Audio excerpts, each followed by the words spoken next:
আপনার বাড়ির তুলসী গাছ কি হঠাৎ শুকিয়ে যাচ্ছে? তাহলে সাবধান হয়ে যান। এটা কিন্তু সাধারণ ঘটনা নাও হতে পারে।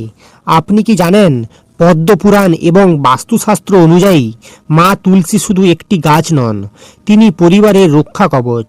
যদি হঠাৎ করেই সুস্থ তুলসী গাছ শুকিয়ে যেতে শুরু করে, অনেক প্রাচীন মত অনুযায়ী এটি ঘরের আসন্ন বিপদের পূর্ব সংকেত হতে পারে।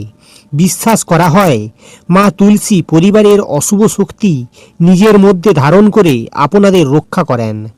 আশ্চর্যের বিষয়, বিজ্ঞানও তুলসীর শক্তি স্বীকার করে। চরকা সংহিতা সহ আয়ুর্বেদের শাস্ত্রে তুলসীকে জীবাণুনাশক, পরিবেশ শুদ্ধকারী এবং মানসিক প্রশান্তিদায়ক হিসেবে বর্ণনা করা হয়েছে। তাই যদি তুলসী শুকিয়ে যায়, ভয় পাবেন না।